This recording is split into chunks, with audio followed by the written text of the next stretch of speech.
Bismillahirrahmanirrahim. Assalamualaikum warahmatullahi wabarakatuh. Alhamdulillah wassalatu wassalamu ala Rasulillah wa ala alihi wa sahbihi wa mawalah wa la haula wa la quwata illa billahi wa ba'du. Alhamdulillah, di pagi hari ini Allah Subhanahu wa taala masih memberikan kesempatan kepada kita. Di sini saya akan memberikan jawaban kepada beberapa pertanyaan yang ditanyakan kepada ana di sini. Di sini tertulis tentang apa pengertian daripada sakaratul maut dalam pandangan Islam. Kapan seorang itu dikatakan dalam kondisi sakaratul maut? Kemudian bagaimana dahsyatnya sakaratul maut? Apakah semua orang merasakan sakaratul maut? Kemudian ciri-ciri orang yang sedang sakaratul maut dan dia husnul khotimah ataukah dia su'ul khotimah. Kemudian sakaratul maut yang paling ringan dan yang paling berat seperti apa. Kemudian amalan-amalan apa saja seorang muslim yang bisa mendapatkan kemudahan saat sakaratul maut, dan hal apa saja yang harus dilakukan jika kita mengalami atau mendampingi seseorang yang sedang sakaratul maut dalam ajaran Islam, dan doa yang dibacakan kepada seseorang yang sedang menghadapi sakaratul maut.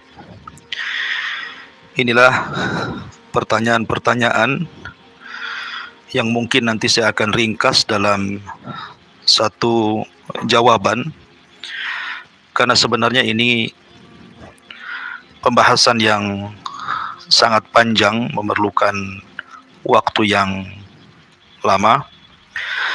Tetapi saya akan usahakan singkat jawaban ini berdasarkan dalil-dalil dari Al-Quran dan sunnah Nabi sallallahu alaihi wa ala alihi wasallam. Ma'asyiral muslimin yang dimuliakan Allah Subhanahu wa taala. Bicara tentang sakaratul maut, artinya kita bicara tentang kematian. Dan kalau kita bicara tentang kematian, maka di dalam Al-Quranul Karim Allah Subhanahu wa ta'ala menjelaskan bahwa kullu nafsin dha'iqatul maut. Setiap jiwa itu pasti akan mengalami sebuah kematian. Siapapun Anda, apakah Anda seorang pejabat, pemimpin, ataukah Anda rakyat? Apakah Anda orang kaya, bergelimang harta, ataukah Anda seorang yang miskin dan serba kekurangan dan memakan apa adanya? Apakah Anda anak kecil, orang dewasa, atau sudah tua? Apakah Anda laki-laki dan perempuan, semua akan merasakan kematian. Bahkan orang yang mulia atau jauh lebih mulia di antara kita, para nabi, para rasul, para ulama, mereka sudah merasakan apa yang disebut dengan kematian. Dan setiap hari kita bisa saksikan banyak orang yang mengalami kematian di sana di sini. Apakah Anda melihat secara langsung orang yang sedang sakaratul maut? Ataukah Anda dihabarkan ada tetangga Anda yang sedang meninggal atau sudah meninggal? Artinya bahwa kematian merupakan sebuah kepastian. Dan Allah Subhanahu wa taala berfirman, "Wa ja'at sakratul mauti bil haqq, dzalika ma kunta minhu tahid." sungguh telah datang kepada siapapun sakaratul maut, rasa sakit saat kematian, bil haq, dan itu benar adanya. Dan itulah yang membuat seseorang lari dari kematian itu. Ma'asyiral muslimin yang dimuliakan Allah Subhanahu wa taala.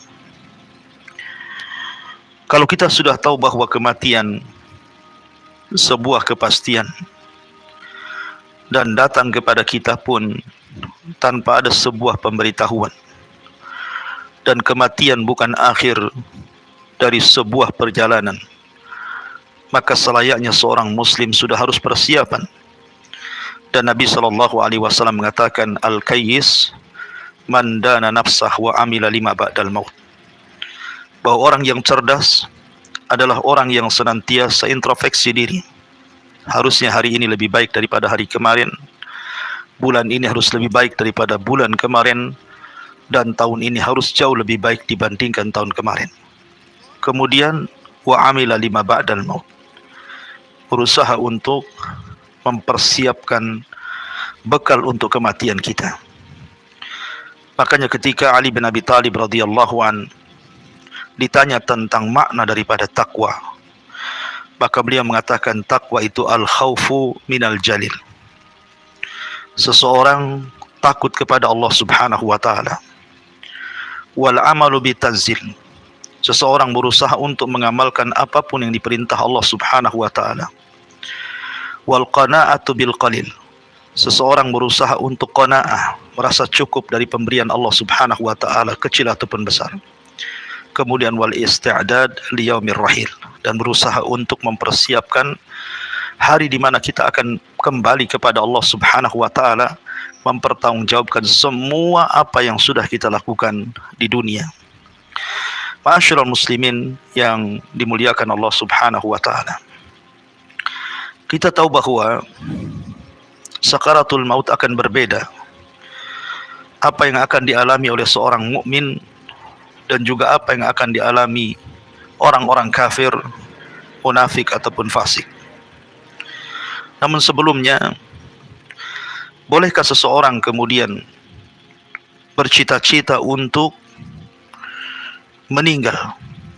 Karena ada orang-orang yang mungkin terlampau lama sakitnya sehingga terbaling berbulan-bulan, bertahun-tahun. Kemudian terkadang seseorang kemudian berangan-angan untuk meninggal jauh lebih baik dibandingkan seseorang itu harus hidup. Maka dalam sebuah hadis Nabi SAW, Nabi SAW bersabda dalam sebuah doa yang beliau selalu panjatkan, ahyini ma alimta al-hayata khairan li, wa tawaffani idza alimta al-wafata khairan li. Rawahun Nasai. Ya Allah, berikanlah kehidupan kepadaku jika menurutmu kehidupan itu lebih baik bagiku. Tapi wafatkan diriku apabila kau tahu bahwa wafat itu jauh lebih baik dibandingkan hidupku. Kemudian dalam riwayat yang lain, Nabi SAW juga mengatakan apabila seseorang sudah tidak tahan hidup karena sebuah fitnah ataupun sakit atau apa yang menghalangi dia untuk lebih baik mati dibandingkan hidup, maka Nabi SAW mengajarkan doa, Allahumma ahyini ma kanatil hayatu khairan li, wa tawaffani idza kanatil wafatu khairan li. Ya Allah, hidupkan diriku jika kehidupan itu lebih baik bagiku, dan wafatkan diriku jika wafat itu jauh lebih baik dibandingkan diriku. Artinya ini kalau harus memang terpaksa seseorang itu karena sudah tidak tahan hidup, mungkin karena sakit yang berkepanjangan, atau mungkin karena fitnah yang tidak bisa ia hadapi, seperti yang terjadi kepada Umar bin Al-Khattab radhiyallahu an ketika dihadapkan dengan fitnah kekuasaan, maka dia pun berdoa seperti apa yang diajarkan Nabi SAW. Doa seperti ini atau sesuatu yang terjadi kepada Zainab ketika dihadapkan kepadanya fitnah harta yang begitu banyak, dia takut kalau seandainya harta itu memfitnah dirinya, maka dia pun berdoa seperti doa yang diajarkan Nabi sallallahu alaihi wasallam. Artinya boleh seseorang berdoa agar seseorang itu diwafatkan, dan juga seseorang itu meminta agar dipanjangkan usianya kalau memang seandainya kehidupan itu lebih baik, atau kalaulah seandainya kematian itu lebih baik, sehingga berdoalah kepada Allah Subhanahu wa taala dengan doa yang diajarkan Nabi sallallahu alaihi wasallam. Ma'asyiral muslimin yang dimuliakan Allah Subhanahu wa taala. Bagi seorang mukmin, saya katakan di awal bahwa akan berbeda dengan perbedaan yang sangat jauh dengan kematian seorang kafir. Perhatikan ketika Allah Subhanahu wa taala mengkisahkan tentang kaum Fir'aun. Allah Subhanahu wa taala mengatakan, kam taraku min jannati wa uyun wa zuru'i wa maqamin karim wa na'matin kanu fiha fakihin kadzalika awrathnaha qauman akharin. Dalam surah Ad-Dukhan ayat 25 sampai 28 Allah mengatakan, berapa banyak mereka kaum Fir'aun dan kaumnya yang meninggalkan istana-istana dan kenikmatan mata air, kemudian ladang-ladang dan tempat-tempat yang sangat mulia, dan kenikmatan yang Allah Subhanahu wa taala anugerahkan yang mereka kehendaki, tetapi Allah Subhanahu wa taala tenggelamkan Fir'aun dan seluruh bala tentaranya. Kemudian kenikmatan dunia, kadzalika awrathnaha liqauman akharin, begitulah kami wariskan kehidupan yang mereka tinggalkan kepada kaum yang lainnya. Artinya bahwa orang-orang seperti Fir'aun dan bala tentaranya yang kufur, mereka merasa bahwa mereka tidak akan meninggal, tidak akan mati. Akan tetapi semua manusia harus mati. Semua manusia harus meninggalkan dunia. Lihat apa yang terjadi. Kemegahan dunia mereka tinggalkan. Kemegahan nikmat mereka tinggalkan. Dan mereka wariskan kepada umat setelahnya. Begitulah kematian. Dan hakikat kehidupan itu at-tajmi' wa tafriq. Kita kumpulkan harta, setelah itu kita tinggalkan. Betapa banyak orang yang semasa muda dia menghabiskan waktunya hanya mencari dunia, tapi setelah tua dunia sudah diraihnya, tiba-tiba dia tinggalkan karena kematiannya. Kemana harta ini?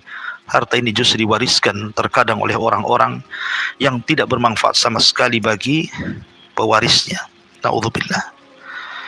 Di sini Allah Subhanahu wa taala contohkan Fir'aun. Makanya kenapa Nabi sallallahu alaihi wasallam mengatakan, man ahabba liqa Allah, ahabballahu liqa'ah. Wa man kariha liqa Allah, karihallahu liqa'ah. Barang siapa yang cinta berjumpa dengan Allah, Allah cinta berjumpa dengan dia. Barang siapa yang benci berjumpa dengan Allah, maka ia akan dibenci perjumpaannya dengan Allah Subhanahu wa taala. Maknanya, siapa yang cinta berjumpa dengan Allah, karena ketika di masa kehidupan dunia dia investasikan semua kekayaannya untuk akhiratnya. Dengan hartanya dia bangun masjid supaya membangun istana di sorga. Dengan kekayaannya dia membangun sarana-sarana pendidikan dakwah. Dengan kekayaannya dia memberikan sedekah kepada fuqara wal masakin, dan juga sayang dengan anak-anak yatim, membantu keluarganya dalam rangka silaturahim, dan begitu seterusnya. Sehingga walaupun dia habiskan seluruh harta kekayaannya di dunia, tapi harapannya mendapatkan ganti yang lebih baik di akhirat. Maka orang yang seperti ini saat detik-detik sakaratul maut akan cinta berjumpa dengan Allah, dan Allah pun akan cinta berjumpa dengan dia. Tapi siapa yang kehidupan dunianya dia habiskan hanya untuk berpoya-poya, bermaksiat kepada Allah Subhanahu wa taala. Dia bangun dengan kekayaannya istana di dunia, tanah-tanah luas di dunia. Dia kumpulkan uangnya di ATM dan bank-bank yang terkadang tidak ada manfaatnya, hanya disimpan saja. Maka saat detik-detik wafatnya, dia tidak punya tabungan untuk akhiratnya. Dia tidak punya istana di sorga, dia tidak punya kebun di sorga, dia tidak punya kenikmatan di sorga. Maka ketika itu dia sangat membenci berjumpa dengan Allah karena harus meninggalkan kekayaannya di dunia. Maka ketika seperti itulah Allah akan benci berjumpa dengan dia. Kematian bagi seorang mukmin adalah istirahat baginya. Bagaimana Allah Subhanahu wa taala ketika berfirman di dalam Al-Qur'an, "Fama bakat alaihimus sama wal ardu wa ma kanu munzarin." Kematian Fir'aun dan bala tentaranya tidak membuat nangis langit dan bumi. Dan mereka sedang menunggu apa yang mereka janjikan kepada yang Allah berikan kepada mereka, yang mereka tunggu-tunggu, berupa ditenggelamkannya mereka di Laut Merah. Dan mereka tenggelam dalam kondisi kekufuran. Sebagian para ulama mengatakan seperti Imam Mujahid, "Innas sama wal arda yabkiyani 'alal mu'min." Sesungguhnya langit dan bumi itu akan menangis saat kematian seorang mukmin. Sebagaimana langit dan bumi tidak akan menangis karena kematian orang kafir seperti Fir'aun dan juga bala tentaranya. Hal yang sama dikemukakan oleh Abdullah ibn Abbas radhiyallahu anhuma.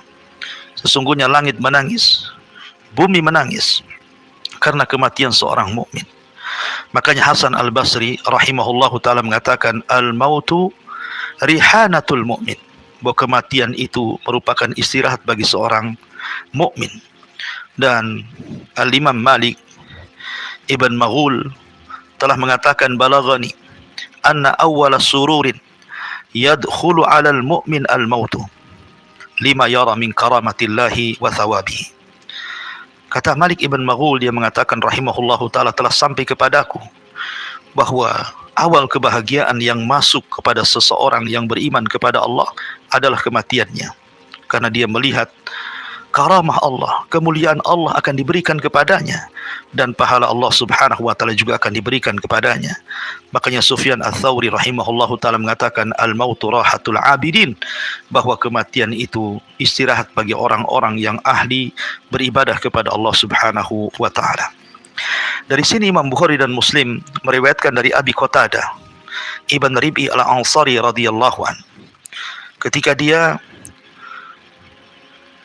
bersama Nabi sallallahu alaihi wasallam, kemudian marra alaihi janazah, tiba-tiba ada jenazah lewat, maka Nabi sallallahu alaihi wasallam mengatakan, "Mustarih, mustarih minhu." Kemudian dia bertanya kepada Nabi sallallahu alaihi wasallam, "Wa mal mustarih ya Rasulullah?" Apa yang Anda maksudkan mustarih? Mustarih itu artinya istirahat. Maka kata Nabi sallallahu alaihi wasallam, "Al-'abdul mu'min mustarihun min nasabid dunya wa adhaha ila rahmatillahi." Di mana seorang mukmin akan istirahat dari lelah letihnya kehidupan dunia dan juga hal-hal yang menyakitkan di kehidupan dunia, ila rahmatillah, karena dia akan mendapatkan kasih sayang dan rahmat Allah Subhanahu wa taala. Kemudian Rasul mengatakan, "Wal abdul fajir yastarihu minhul ibad wal bilad wasyajar wad dawab." Adapun kematian orang fajir, orang fasik, orang munafik, orang kafir, maka justru yang beristirahat adalah hamba-hamba yang masih hidup. Negeri-negeri akan aman, pohon-pohon akan aman, dan binatang-binatang akan aman. Justru seluruh manusia akan senang dengan kematiannya, karena negeri-negeri akan aman dengan kematiannya. Pohon-pohon dan binatang-binatang akan merasa aman dengan kematiannya, seolah-olah mereka bersyukur dengan kematian seorang hamba yang fajir, yang fasik, yang munafik, yang kafir. Na'udzubillah min dzalik tsumma na'udzubillah. Makanya Aisyah radhiyallahu anha adalah orang yang menyaksikan bagaimana wafatnya Nabi sallallahu alaihi wasallam. Dia satu-satunya manusia di bumi yang menyaksikan bagaimana wafatnya Nabi sallallahu alaihi wasallam, karena memang wafat di hadapan dirinya. Sampai-sampai Ummul Mukminin radhiyallahu mengatakan, "Ma aghbat ahadan bihauni mautin ba'da alladhi ra'aituhu min syiddati mauti Rasulillah sallallahu alaihi wasallam." Dia mengatakan seseorang tidak mungkin mau mengalami kematian. Seseorang tidak mungkin mau mengalami kematian kecuali, kata Aisyah radhiyallahu anha, kecuali setelah aku melihat min syiddati mauti Rasulillah, bagaimana dahsyatnya kematian Nabi sallallahu alaihi wasallam. Artinya bahwa Aisyah radhiyallahu anha seolah-olah kalau memang kematian seperti yang dilihat oleh dirinya dari kematian Nabi sallallahu alaihi wasallam yang walaupun dahsyat tapi nampak tenang, nampak senang, tentu dia ingin meninggal seperti meninggalnya Nabi sallallahu alaihi wasallam. Tapi apakah seorang muslim sama dengan orang kafir juga akan mengalami sakaratul maut. Ma'asyiral muslimin yang dimuliakan Allah Subhanahu wa taala, tentu setiap orang akan mengalami sakaratul maut. Jangan lagi orang biasa, orang kafir, orang-orang fasik, orang-orang yang beriman sampai kepada Nabi sallallahu alaihi wasallam pun mengalami apa yang disebut dengan sakaratul maut. Aisyah radhiyallahu anha pernah mengatakan, aku melihat Nabi sallallahu alaihi wasallam ketika berada di pangkuannya saat-saat detik wafatnya. Dia mengatakan, Allahumma a'inni ala ghamaratil maut wa sakaratil maut. Ya Allah, bantulah aku dari keperitan saat kematian dan dari rasa sakit saat kematian. Rawahu Tirmidzi. Artinya bahwa Nabi Shallallahu Alaihi Wasallam juga merasakan apa yang disebut dengan sakaratul maut, apa yang disebut dengan kematian. Makanya dia berdoa seperti itu. Maka Anda pun saat diuji oleh Allah Subhanahu wa taala dengan sakit yang panjang, kemudian Anda rasa-rasanya tidak bisa lagi hidup. Mungkin Anda merasa bahwa sebentar lagi akan meninggal, dan itu mungkin bisa dirasakan orang-orang yang sakit parah mungkin ya. Walaupun sekali lagi bahwa sakit parah itu juga bukan tanda dari kematian. Betapa banyak orang yang sakit parah kemudian sehat lagi. Tapi umumnya orang-orang yang dalam kondisi seperti itu biasanya sudah dekat dengan kematiannya. Maka berdoalah kepada Allah Subhanahu wa taala dengan doa, Allahumma inni ala ghamaratil maut wa sakaratil maut. Ya Allah, bantulah aku untuk menghadapi rasa sakit kematian, rasa keperitan saat kematian. Karena itu pula yang dirasakan Nabi sallallahu alaihi wa ala alihi wasallam. Ma'asyiral muslimin yang dimuliakan Allah Subhanahu wa taala. Tetapi tentu berbeda alasannya seorang mukmin mengalami sakaratul maut dengan seorang kafir fasik yang mengalami sakaratul maut. Abi Sa'id Al-Khudri radhiyallahu an, diriwayatkan oleh Imam Hakim dalam Mustadraknya. Jadi suatu ketika dia masuk menghadap Nabi sallallahu alaihi wa ala alihi wasallam. Kemudian dia mengatakan di hadapan Nabi sallallahu alaihi wasallam, "Ma ashadda harhamaka ya Rasulullah." Betapa dahsyatnya demam yang kualami wahai Rasul sallallahu alaihi wasallam. Maka Nabi SAW mengatakan, "Inna kadzalika yushaddid alaina al-bala wa yudha'af lana al-ajru."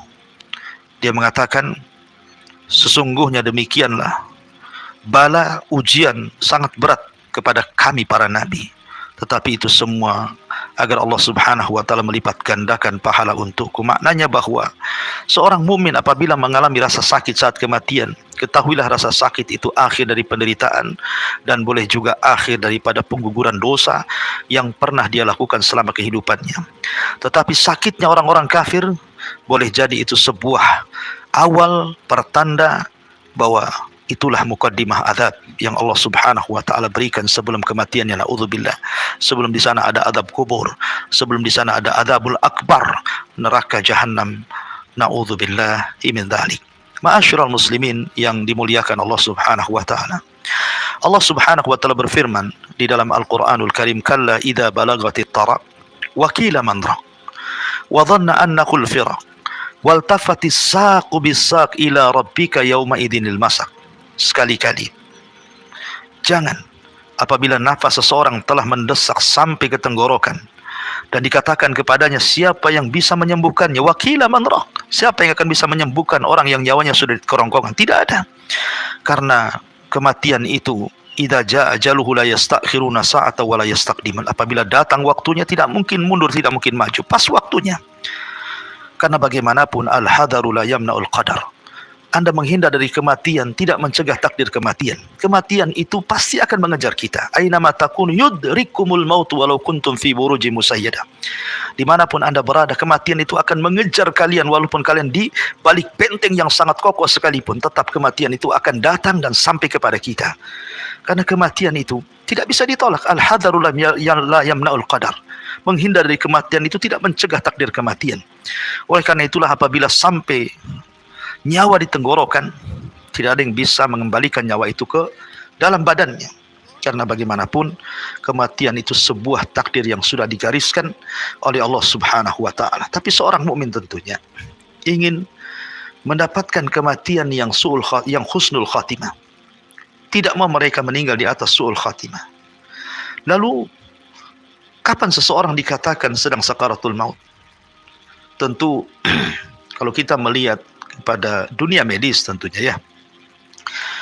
Karena mungkin dalam beberapa riwayat hadis-hadis Nabi SAW tidak dijelaskan secara detail tentang alamat kapan seorang itu sedang sakarat maut dan akan dicabut nyawanya.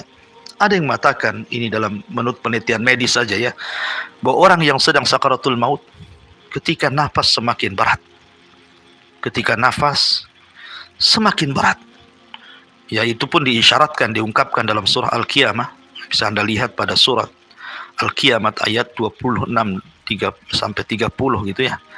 Tadi bagaimana Allah Subhanahu wa taala menjelaskan tentang kondisi beratnya orang yang sedang sakaratul maut, di mana nafasnya semakin berat, kemudian mengalami kelelahan yang luar biasa gitu ya. Kelelahan yang luar biasa, sebagaimana hadis Nabi Aisyah radhiyallahu anha menceritakan bagaimana lemahnya Nabi SAW saat sakaratul maut. Kemudian terkadang ada tanda berupa keringat di dahi. Berdasarkan hadis Ibn Buraidah dari bapaknya menceritakan bagaimana Nabi SAW mengatakan mautul mu'min bi araqil jabin, terkadang dilihat dari tanda-tandanya ada keringat di dahinya. Ataupun ada beberapa tanda yang lainnya ya, yang juga oleh ahli medis mungkin dijelaskan juga kan, seperti rasa dingin yang dirasakan mulai dari kaki ya, kemudian jari jemari dan begitu seterusnya gitu ya. Atau terkadang dia merasa tidak betah di dalam tempat tidurnya, kalau dia sakit rasa-rasanya ingin pergi kemana, dia berteriak-teriak, naudzubillah gitu ya. Tapi yang jelas bahwa yang merasakan dekatnya kematian adalah orang yang akan meninggal. Kita orang hidup tidak bisa melihat secara zahir orang ini akan mati atau tidak gitu, kecuali setelah nafasnya dicabut. Karena juga kematian itu rahasia Allah Subhanahu wa taala. Medis ini hanya meneliti saja ya. Karena kematian itu adalah hak prerogatif Allah Subhanahu wa taala. Terkadang ada orang yang sudah disangka mati rupanya hidup lagi. Ya, itu kuasa Allah Subhanahu wa taala, bukan kuasa dokter atau kuasa siapapun. Karena sekali lagi kematian itu rahasia Allah Subhanahu wa taala yang Allah rahasiakan kepada hamba-hambanya. Kita ini hanya berdoa kepada Allah Subhanahu wa taala, semoga Allah Subhanahu wa taala memberikan usia yang panjang, tetapi Allah berkahi usia kita. Kalaupun memang Allah Subhanahu wa taala takdirkan dengan kematian kita, tentu kita hanya mengharap kita ini meninggal dalam posisi husnul khatimah. Lalu apa tanda-tandanya seseorang itu meninggal dalam husnul khatimah? Ada yang mengatakan bahwa apabila seseorang itu di atas ibadah, di atas ketaatan kepada Allah Azza wa Jalla, dan terus berdoa kepada Allah agar dia diwafatkan dalam kondisi husnul khatimah, terkadang Allah Subhanahu wa ta'ala wafatkan dia meninggal pada hari Jumat. Berdasarkan hadis Nabi sallallahu alaihi wasallam min Muslim, yamutu yaumal jum'ah aw lailatal jum'ah illa waqahu Allahu fitnatal qabri. Tidakkah seorang mukmin meninggal di hari Jumat atau pada malam hari Jumat kecuali Allah Subhanahu wa taala akan menjaganya dari fitnah kubur. Kemudian yang kedua, meninggal karena penyakit yang berhubungan dengan perut. Nabi sallallahu alaihi wasallam mengatakan man mata fil batni fahuwa syahid. Barang siapa yang mati karena sakit perut, maka dia dikategorikan syahid. Atau meninggal karena tenggelam. Karena Rasul mengatakan asyuhadahu khamsah, bahwa orang-orang yang mati syahid itu ada 5 kelompok. Al-mat'un, kemudian wal mabtun, kemudian wal gharaqu wa sahibul hadmi wasyahidu fi sabilillah. Kata Nabi sallallahu alaihi wasallam, orang yang mati syahid itu ada 5. Orang yang meninggal karena penyakit taun, sakit perut, tenggelam, atau orang yang kejatuhan bangunan atau reruntuhan, atau yang meninggal di jalan Allah Subhanahu wa taala. Dan juga banyak lagi di antaranya tanda-tanda orang yang husnul khotimah, meninggal saat ibadah, meninggal di tempat-tempat ibadah, meninggal di waktu-waktu terbaik, dan begitu seterusnya. Ma'asyiral muslimin yang dimuliakan Allah Subhanahu wa taala.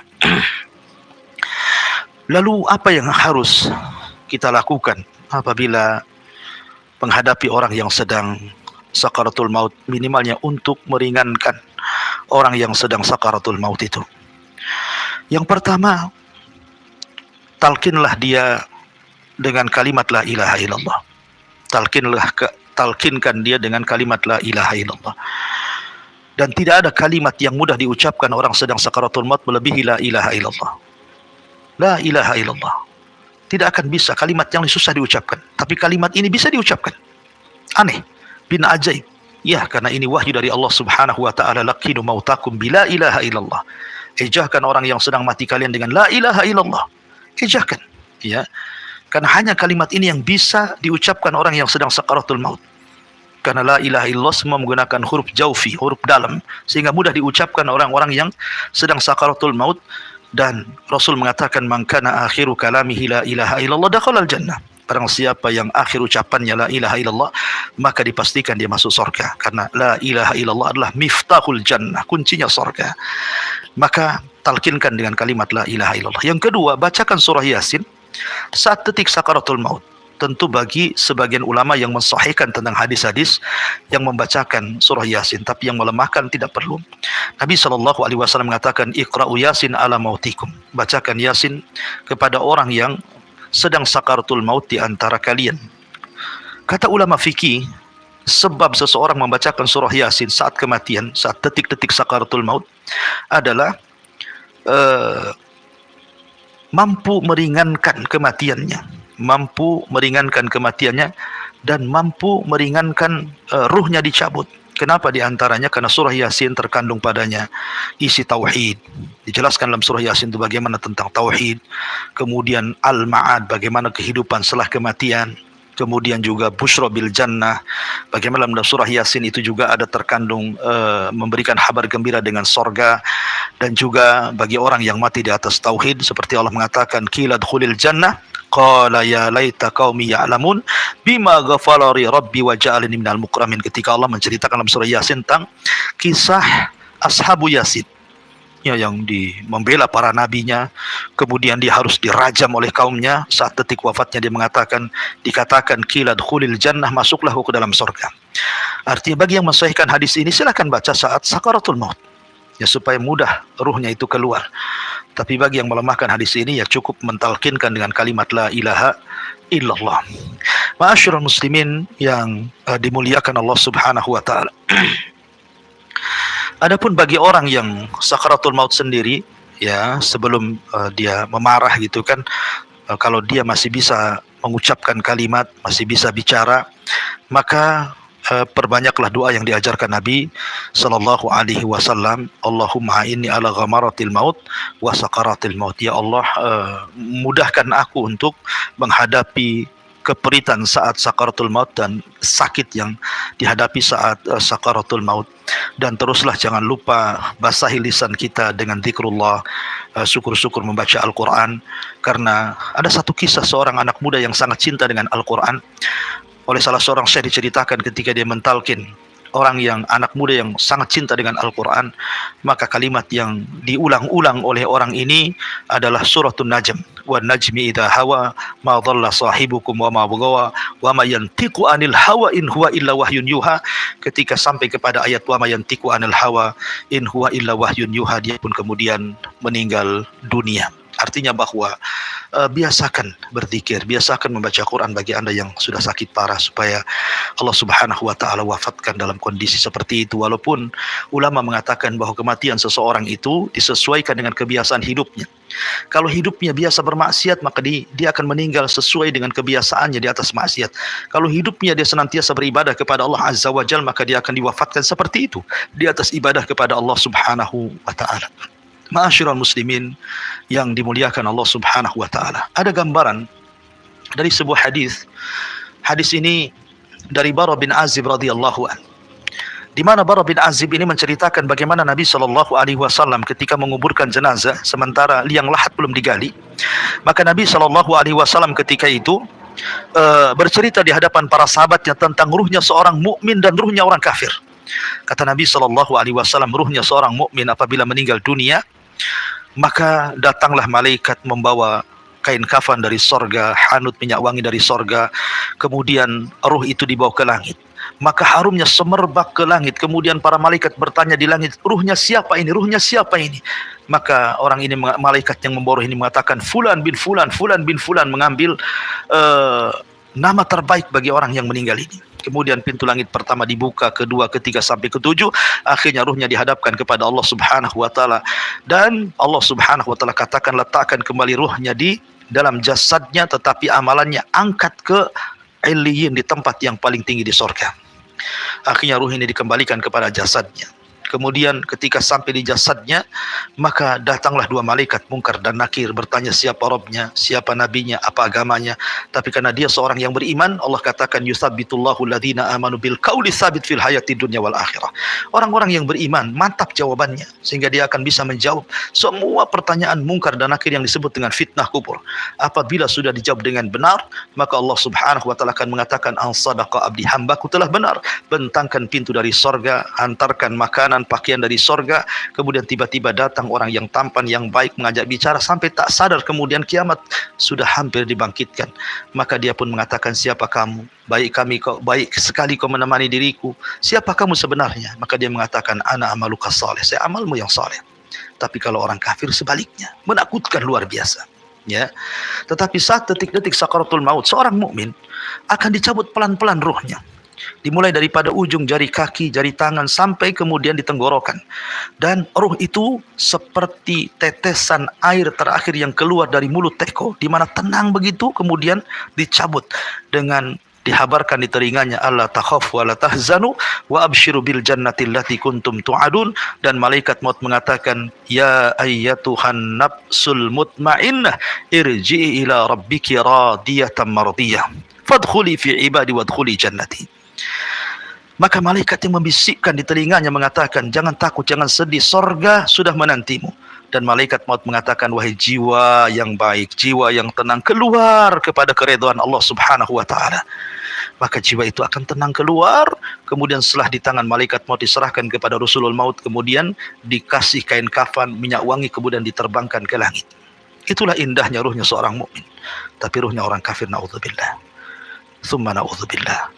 Maka kita hanya bisa berdoa kepada Allah Subhanahu wa taala agar kita diwafatkan dalam kondisi husnul khatimah. Dan tentunya kita juga berdoa kepada Allah Subhanahu wa taala semoga Allah ringankan saat kita sakaratul maut.